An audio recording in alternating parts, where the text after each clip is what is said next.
I have the pleasure of introducing Joy Shoemate. She is the director of the online education at College of the Canyons. She's a colleague of mine, so I'm extra excited that she's joining us today.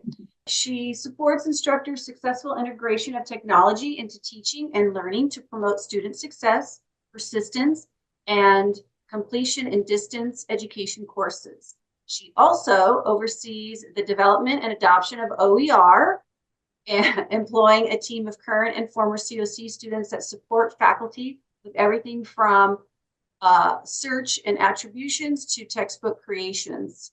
In addition to her role at College of the Canyons, Joy co-developed and co-facilitates the Open for Antiracism course, in which faculty participants leverage open education to make their courses more culturally responsive and anti-racist. Joy previously served on the Executive Council of the CCCOER and currently serves on the board of the Drivers of Education Technology, California Higher Education. She's a busy lady. She also facilitates courses for online network educators and the leading professional development organization for the California Community College session. She has a world of knowledge under her belt, and she's going to share it with us today. Thank you, Joy. Well, thank you, Gina, very much for that introduction. And thank you all for spending your Saturday morning with me. The main session this morning was really, really wonderful. I think an excellent way to kick off our time together today. So I'm excited to spend a little bit of time today. Really, my goal with our time today is that we actually just get to talk together and hear from each other what our thoughts are, what you're already doing, what you might want to try. As was discussed this morning in the two sessions from our two presenters, obviously AI is something that is very much real and it's here. And so it's just how do we address this, and as educators, what considerations do we need to have in mind as we think through how we will engage in this world of teaching and learning in the world of AI. And frankly, that's probably going to look different for different instructors.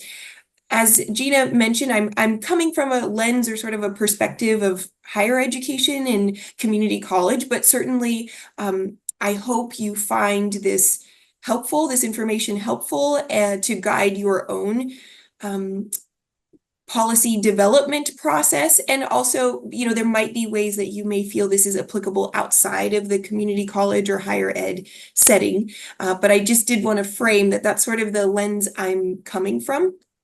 I'll also add that many of us teach on different campuses. So your own colleges, your own districts might have policies in place. So some of what I share may or may not be relevant based on what the culture is and what policies your district has already established. So I recognize that. I'm by no means saying to do something that violates any policies that maybe you all have in place already.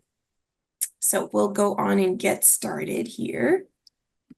So in our time together, again, I will very quickly review basic capabilities and limitations with generative AI. I'm assuming that most of us know, but it's also important that we have sort of a baseline understanding to frame our conversation together today. We're going to consider some strategies for maintaining academic integrity. I know there are a number of sessions and they all sound so interesting on academic integrity, so definitely check those out. In my mind, it's difficult to talk about policies and where each of us stand as educators in terms of developing policies if we don't talk about what we're trying to accomplish. And and maintaining academic integrity is a large part of policy building and policy making. So we have to touch on that if we ultimately explore some approaches for developing AI course policies. So very quickly here in terms of what is AI versus generative AI. AI are computer systems that can recognize and replicate patterns. This is through extensive training and learning, machine learning. Generative AI is very much what I think as educators we're talking about and is very much impacting us today. So this is where, again, there are more like predictive outputs based on trained inputs. And the idea with generative AI is that it's trying to create new outputs or new information based on whatever prompt or information is fed into it. So just wanted to differentiate a little bit that, really I think what's impacting us today is generative AI. We've been living in a world with AI when you can summons your phone. If I say it, then my phone will start talking back to me, hey, and call on your devices to and ask them a question. So we've been living in this world of AI, but generative AI, I feel, is really where we as educators are trying to navigate how to continue teaching and honoring really the humanness, the humans that each of us are and that we bring to our classroom, and how do we navigate this new technology that I feel does not need to replace us, but can in many ways maybe just enhance what we're already doing. So these are very brief sort of capabilities that I've come up with, sort of framing in terms of again, kind of higher ed, but this could be applicable beyond higher education. But some very brief capabilities, obviously the ability to alphabetize, format, scan, summarize. This can be helpful for us if we're trying to lesson plan or we're trying to very quickly summarize a large amount of information. It can create sometimes some informative and well-written prose. Also, we know that there are some limitations to the quality that is generated by AI. Explaining concepts at differentiated levels of understanding. This to me is, I think, an opportunity that AI presents, especially as Gina shared. A lot of my work has to do with open educational resources, OER.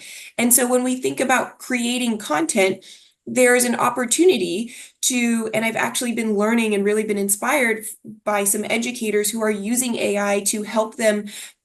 They're creating one set of content, but then differentiate so they can scaffold it for different levels of learners. That's something that excites me about AI and our ability to really meet students where they are and help students progress through content, but knowing that one textbook may not be like one size fits all for all of our students. So that's something that really excites me about some capabilities of AI. Of course, AI can provide examples and references, but with the caveat that sometimes the references, depending on what sources you're using, are not always legitimate references. So again, that's where we have the responsibility to be checking and confirming the information and validating the information that AI is creating. And we can be preparing our students to do the same. And I think we should be preparing them to do the same. Some limitations. A lot of this was already discussed this morning. These large language models are designed to produce plausible outputs, not necessarily always true ones. It's trying to kind of guess what we want the output to be. So again, that's where we have to be really critical about fact checking what is produced, and we should be preparing students to do the same. They're generating a statistical model of patterns in language. So there's not a human behind any of this that's actually putting any sort of like comprehension into the outputs. It's a machine that is literally spitting out what it believes is the best answer. But that's again where I think the importance of humanity and our humankind, that's where we come in as the humans. These tools can be really helpful, but we have thought and we put intention into what we create and what it is we share with students. And that's where I think there could be perhaps a nice meeting of tools that can help simplify or help improve our lives, but also it doesn't detract from what each of us as human beings bring to the table. And then a really important one is, these models are trained, so there are biases and there's discrimination that really are kind of baked into a lot of these models because of the content in which they are trained. So that's hugely important when we think again about being critical of what the outputs are that are coming from large language models. So as it relates to us teaching and learning, we can leverage generative AI, and I just listed a few ways here. For students, AI can be used as a kind of a tutoring or a learning tool to help explain more difficult topics or concepts. So certainly that can be a benefit to students who really are wanting to grasp and further understand concepts. And there can be like a tool on the side in addition to what it is that you are teaching and sharing with them. So that can be a real benefit. As instructors, we can use it to either revise assignments and activities, help us with lesson planning. There are opportunities for us to perhaps, I think, spend more time really engaging with students if we're not spending as much time maybe with some of the other more administrative tasks that come with teaching. So there are, I think, benefits there that can come from what if we're giving more thoughtful, personalized feedback to students, because the time that we were spending trying to lesson plan or trying to revise an assignment or an activity, if that can be done quickly, that's more time we have to really help our students learn and to really engage in teaching. But again, as I said on the last slide, we have to be aware of those limitations, the potential for not only creating false information, but biased information. So again, we have to be critical of those outputs. And, ultimately, this was mentioned this morning too, students need to develop that critical literacy to learn how to use the tools responsibly and ethically. And I think that's really what leads us to policy development, because we want our students to know how to use AI in a way that each of you all define is appropriate for your classes, but that's also teaching some literacy for how to actually engage with these tools. So, as I mentioned, there was an instructor at College of the Canyons who shared with me that once they implemented their AI policy in their course, they then had a student ask, "Oh, so you want me to cite what AI sources I use? Do I need to cite all of my sources that I use?" And for the instructor, that was kind of an eye-opening experience, because I think all of us probably in our course syllabi will explain, like, you must cite your sources, and you're either using MLA or APA or whatever formatting you're using.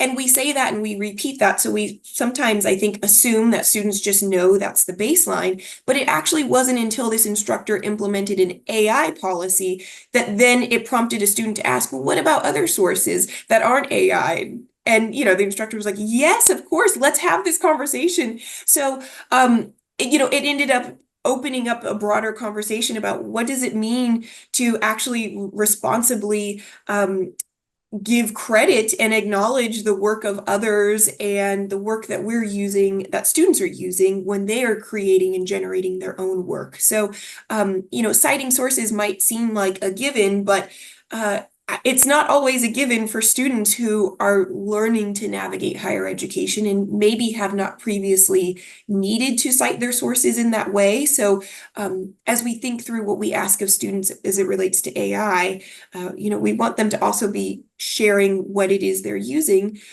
whether they're using AI tools or not. So quickly, just going over some of the ethical considerations here when it comes to using AI. AI data can lead to biased and discriminatory outputs. These could have, if we're not really checking what those outputs are, this could have a lasting impact on students' performance, their self-confidence, but also the quality of the content that we are sharing with students if we are sharing content that has biases baked into them. We heard earlier about the environmental impacts of AI.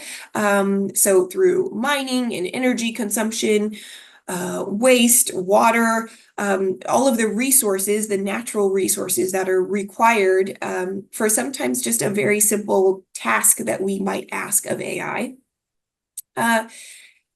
Truth. So in education, AI does raise concerns about academic integrity and plagiarism, but also generating content that is just not accurate. And so, there are some examples of AI being used to create like deep fake videos, but also just in simple outputs that AI creates. We want to ensure as educators that I think we're all committed to sharing the truth with students. And so again, having that really critical lens, embracing that this is a tool that's here and can be beneficial, but also still being really critical of those outputs. Things like copyright, privacy, and then I have two photos here on the slide, and using AI to generate these two images. And one was asking the tool to generate an image of secretaries, and the first image that came up was the one that I used, and it's 3 women. And then a search of generate an image of surgeons, 3 surgeons, and the 3 surgeons are all male. Also, there's an opportunity here when we think about being culturally responsive. Do these images necessarily reflect the students that you teach? Is there an opportunity to bring more diverse images? Sure, there are many male surgeons. Are there opportunities for us to show surgeons or doctors that maybe aren't just white males? And how does that inform how our students see themselves, not only in your coursework, but also see themselves growing professionally in whatever field it is that they choose? So I think just having that critical lens, not just with AI, but as educators more broadly, helps us really reflect on what is it that we're sharing with students, and are we helping them really see themselves and their future in accomplishing those goals. So again, I know there are many topics on academic integrity, so I'll move through this one really quickly, but there are words on the screen that you can read, but my takeaways are just that transparency and communication are key, and this scaffold kind of builds into developing your AI policy. So clearly communicating your expectations around AI use are going to be critical so that students understand and learn how they can and cannot be using AI in your course, but also can help them learn responsible and ethical ways to utilize the tools if you allow that. So being very clear with your students and discussing with them the potential benefits and drawbacks of AI. Again, emphasizing the importance of academic integrity and independent learning. So also encouraging students to, I think, approach us with questions is really critical and key. And I think that's, again, sometimes something that we can take for granted as educators. We say, hey, my office hours are here and contact me if you have any questions. But that can be really scary and really challenging sometimes for students to kind of build up the courage to ask a question. But I think the more ways that we can frame that we are available to answer questions and that you want to help them think through something so that it's not something that you're addressing after an activity or an assignment has been submitted, but let me help you with the learning process. So if you have questions along the way through this learning process, I'm here to help you with that, rather than maybe we don't intend to, but maybe communicating that we're a bit more unavailable, and then we're asking students, why did you make these decisions, after the fact? So some strategies for at least trying to mitigate inappropriate use. So again, that clear transparency, and communication. Also, as I just mentioned, emphasizing the learning process over the outcome. So, if you're sharing with your students that you value their learning, you're emphasizing the process of the learning rather than just the output of whatever they create. Encouraging students to show their work and explain their process. Again, this is really emphasizing kind of trying to, even if it is maybe a summative assessment rather than formative, can you build in opportunities for some formative learning in the process, by emphasizing that you want to see the student's learning journey and learning process, so that one, it can help you identify maybe where they've gone off track or could use your support, which ultimately helps with whatever they create as their finished product. And again, if we continue, this also gives us an opportunity to think about our assessment design. So, emphasizing, of course, original thinking, bringing in personal experiences. So allowing students the opportunity to really personalize the learning, open-ended prompts that are reflective. If you are able to incorporate maybe oral components, so maybe presentations in addition to text-based creations. And then again, you sort of defining, if you are allowing AI to be used, what are you asking students to share with you in terms of how they use AI? And then also providing alternative resources. I'm assuming all of us are in higher ed, and I see someone here from Pasadena City College too. Our colleges have incredible libraries and librarians who want to help our students also develop sort of critical literacy for understanding and navigating sources and reputable sources. So yes, we're living in this age of AI, but AI isn't the only tool that students need to be using. So if we're preparing students by sharing with them other resources that they can also use to help them develop whatever it is we're asking them, their assignments, their projects, that can be really, really important. And then also, if there are opportunities to bring in research, the process of researching into your project or your activity, again, that can help students really develop the skills for navigating this world where there are a number of sources, AI or not, that are not reputable, and our students need to be prepared to make informed decisions and to develop the skills to assess, is what I'm reading a reputable source, whether it's generated by AI or whether they're doing a quick Google search or whether they're reading something on social media. They have to develop the critical skills, and I think it's an opportunity for us to help our students develop those critical skills for assessing, is this legitimate? Where should I be doing more research to confirm whatever information is just immediately being spit out at me, whether that's through a Google search or prompting AI.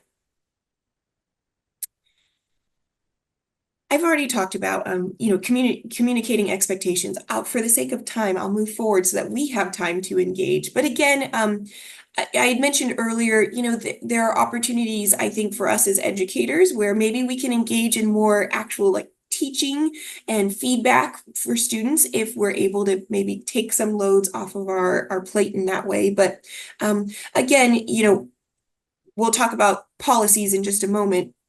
But of course, your syllabus is an important tool, providing specific guidelines on specific assignments. So if you do allow AI for some assignments, maybe not others, or maybe you allow them for all, being very clear and including those guidelines in every assignment is critical so that students are reminded every time you are asking them to complete an activity, you're very clear about what those guidelines are.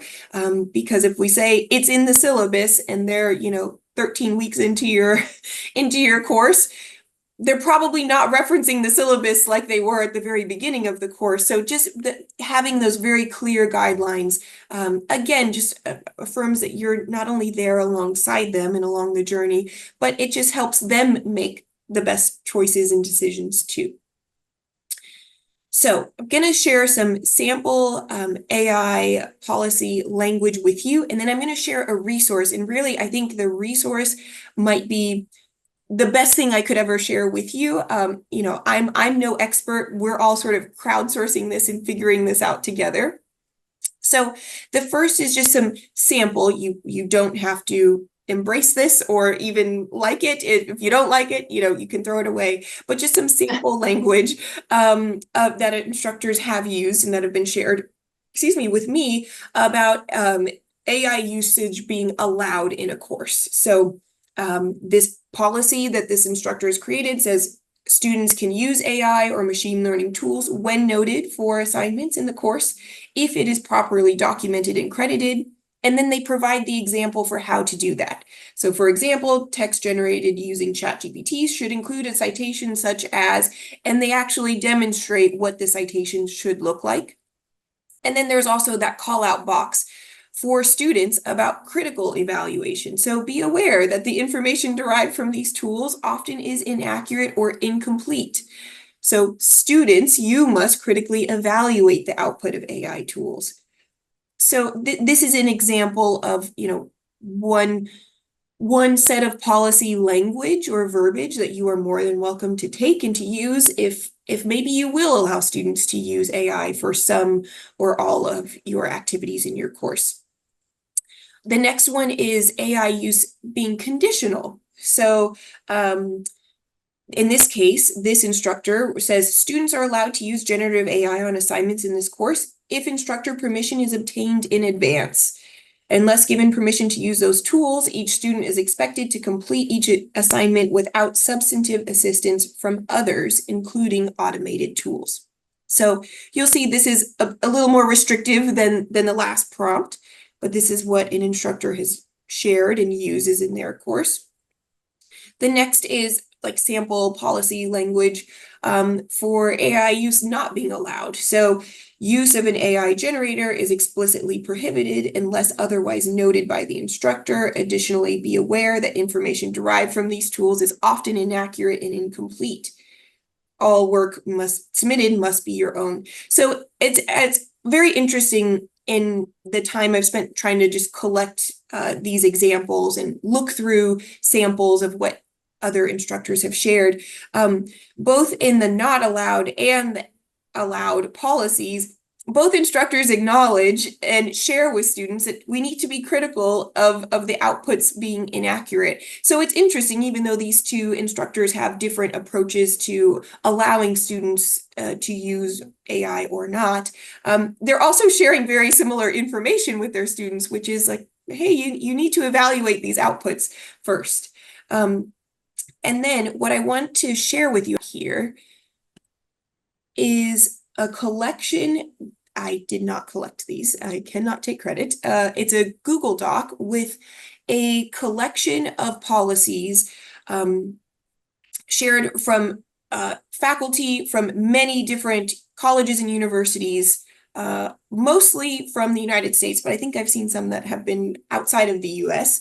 But it's a collection of policies, and actually at the top of that document, there's a way, kind of like a spreadsheet version, if you want to search maybe within your discipline and look at different types of policies that colleagues in your field across the country have developed. I think this is really great because, again, why kind of spin your wheels creating your policy from scratch when a lot of this has already been done for you, and you can maybe find something that you like or take bits and pieces from different colleagues' policies to create your own.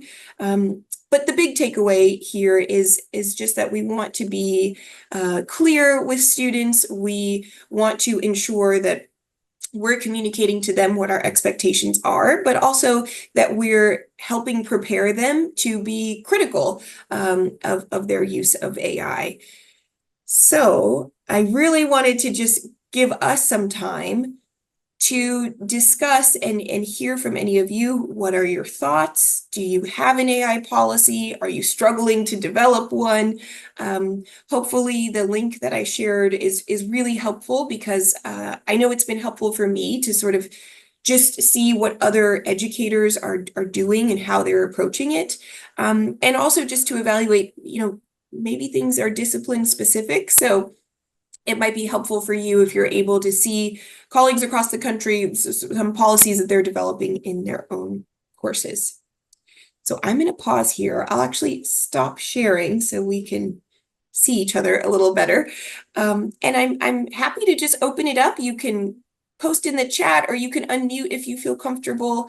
I would love to just hear from you all, sort of what you think and where you are with this. I'll go ahead and go first. Hi, everybody. Um, I teach college success courses at Antelope Valley College. So I realized really quickly this is something I need to address with students because if they're going to be successful, they need to know ethical and responsible use. So I have very open discussions with my students about, do you use AI and how do you use it? And what is a good use of AI? And I'm glad to say that students open up about how they use AI, and there's some really great uses, right? I have a text that's really hard to understand. I put it into ChatGPT, explain it to me like I'm a fifth grader. Help me narrow down my topics, all that kind of thing. I also show students examples of AI giving really bad information, like when it hallucinates. So in one of my PowerPoints, I asked ChatGPT, tell me about John Wanko, who teaches at Antelope Valley College. And it gave this several paragraphs about how I am a wonderful English literature instructor. I have this great love of English, of classic literature, and I love helping my students interpret literary texts, none of which is true. So, and by the time I get into this, this is like maybe week 6 or 7, so they kind of already know me and they got a laugh out of it. And Yes. I thought it was just really a great thing to share with them that you've got to be really, really careful about what you get back. Because here's all this false information that sounds really great. So I think we have some good discussions. This is my first semester doing this. My concern, I have my policy is, and it's in the syllabus that yes, you can use AI to generate ideas. I talk about it should not replace your learning. This course is a foundation to help you start building effective college skills. So if you let ChatGPT do all your work, it's not going to help you in the long run. My concern as an instructor is I don't feel I'm really well equipped to know what work students, even though I'm asking them to cite if they use AI, they're doing journaling every week. And I can tell when it's obviously not ChatGPT, but there's some really well written journals. And I'm like, well, I don't know. Did the student really write this? How much help did they get? So that's where I'm really lost is like, detecting it. So if anybody else has thoughts on that, I'd love to hear it. Thank you. Yeah, thank you for sharing, John. Um, that's really interesting. I really love your idea of journaling, like having students journal weekly. That's really great to reflect on their learning. You probably are already doing this since you're already having students reflect, but I'm wondering if there are opportunities to have them bring in more personal examples. So that way it's maybe they are using ChatGPT, for example, but they still have to put some effort into reflecting personally and sharing something that, again, ChatGPT can't create. If they copied and pasted what if you had copied and pasted and used that description of yourself, you would know like that's inaccurate, that isn't you. So maybe there are ways to add some more personalization to at least have students engage in some of the reflection, but I don't know if that would work in the setting. Most of the journaling, so we talk each week, we talk about strategies like time management, note taking, test taking. And then the journaling is about, how would you use these specific strategies? What's worked, what hasn't worked. So in the beginning of the semester, I took some of my homework prompts and put them into ChatGPT and said, hey, write an answer for me. And it wrote me some really great answers. I'd be like, wow, I'd give this an A. Mhm. So I'm really stuck on that. Yeah, I know that's tough. That's a challenge, I think, all I around. think you're not alone. I don't know if we have the answer at this point, right? I know it's kind of like when my students ask me for guidance techniques in child development. There is not one answer. We have to try multiple perspectives and have a bag of tricks. So the search continues, the quest for how to track student submissions. I think that's the fear for all of us at this point. Yeah.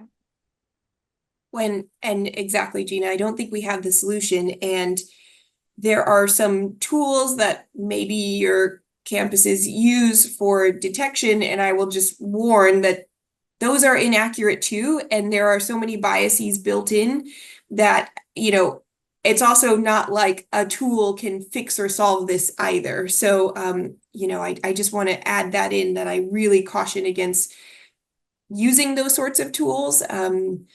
There has been lots of data and research to show that those tools are not accurate, just like AI, what it generates isn't accurate also.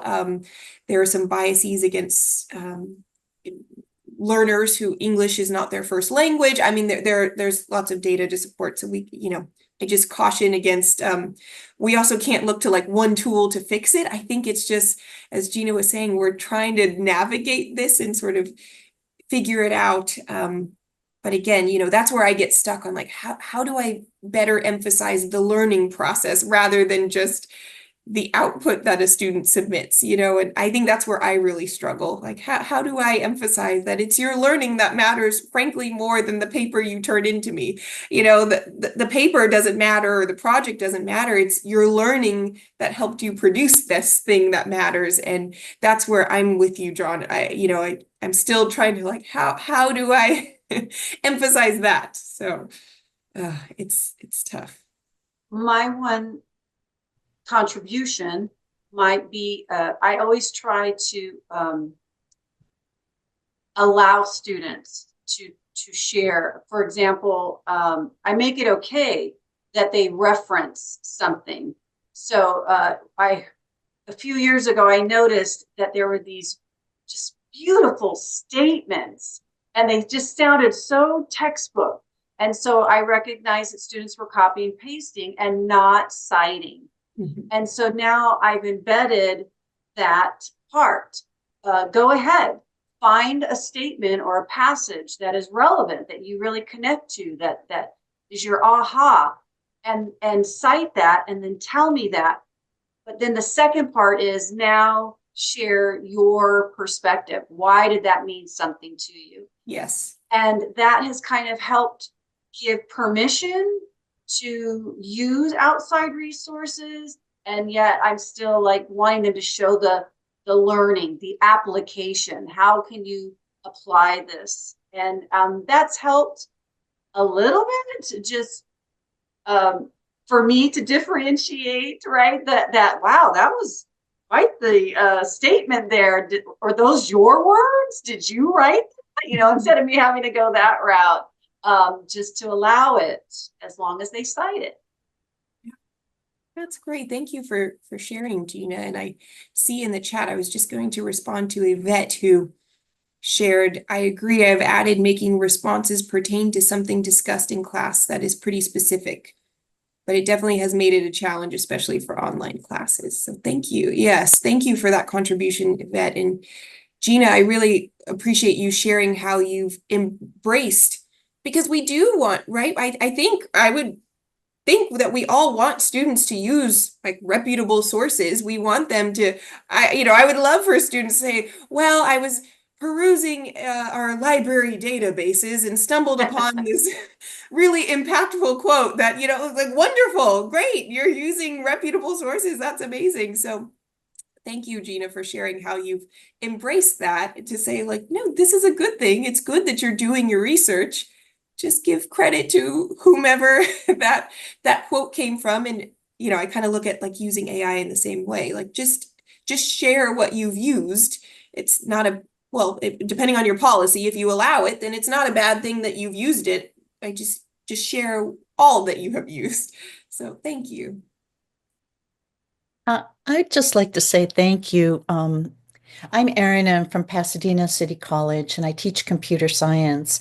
And in the context of our program, which never had a degree, students really want to transfer. That's why they take the courses. So as much as I really want them to learn, of course, like all of us educators, they really want the good grade. And I've been dealing with, even before AI, there's Stack Overflow, there's Chegg, there's Course Hero. I've been dealing with copy and paste to programs, and I can pretty much, weed them out. And so I just added AI to my policy of don't do this. And I'm trying to figure out a way to segue into, well, maybe do this, but do this in a more ethical way. And I've had students say, what is the ethical use of AI? Like, how can I use AI? And in one of my classes, it's been a godsend for a new class that I have. Um, and I made everybody get accounts in class. It's an in-person class because I cannot explain it's discrete structures, which is a variety of math topics. And the textbook has many exercises, and the answers are like discrete. They're like true, false, what, 5, y, x, right? And so for me to be able to go through and explain all of those, I can't do it in class if I'm not prepared, right? I would have to really limit what we went over. So I asked students, ask them, this is the prompt that you want to use, and so that you can understand how they arrived at that. However, that has led to us figuring out that ChatGPT doesn't always give the right answers. So that was a learning lesson for everyone. So I don't know. I'm trying. Thank you, Erin, for sharing that. I really appreciate, and you made a really good point about your students are asking you, well, what is an ethical way to use that? And I really appreciate you sharing how you actually walked through using ChatGPT to understand, so you and students could come to this understanding of, wow, this isn't always accurate, or it might sometimes prompt, give me an output that's accurate and sometimes not. I think with everything, I know we're coming up to the top of the hour, so the end of our time together. In addition to the policies themselves that we create, what you shared, Erin, just also prompted me to think about, I should probably verbalize. These should be conversations we're having on our campus about, maybe is there language that we can be sharing with students so that regardless of what your individual policy is, if there can be statements or as a department that you develop that says, here's what it means to use AI ethically, here's what you need to be concerned about. Because I think, to your point, Erin, I would like to assume that students often don't know, like, how should or shouldn't I be using this? So they're not intending to use it unethically. If they don't know that it's inaccurate or there are biases in the outputs, they have no way. So I think in addition to the policy, though, there has to be more about how we're preparing students to learn that. So thank you for sharing that, Erin, because it was a good demonstration of how we as educators can come alongside students to help them learn more about generative AI so that they can make those informed ethical decisions. So. Just to piggyback on that, Joy, I think both John and Erin take class time to walk their students through the potential disaster, right, Yes. that AI can have. And I think that will be something I add now, because putting it in the syllabus that this is what I want, this is how you cite, like putting that in Word, but you gave like a hands-on opportunity to, let's explore this together. And I think I might even add that on, my introductory welcome class, that let's do this together and plug in how fun, because in child development, we know children are egotistical. I find that some of my students are still going through that phase, right? And so that it might be more interesting for them to go ahead and plug in their name or plug in their teacher's name and see what is generated, and that, use that as a platform to say, this is why I caution you for using AI. It's not always 100% accurate. And so when you do decide to use it ethically. And I think that was a great eye-opener for me. Much like Joy, I really feel that humanizing, the use of AI and keeping my course ethical, and recognizing, the false and biased information that can come out, which is an important topic that, again, I didn't always think about. And so great ideas all the way around. Yes, well, thank you all for sharing, because again, I think we're all learning from each other and we'll continue to learn from each other, but I appreciate your time this morning, and I hope you all have a wonderful experience moving through the rest of the conference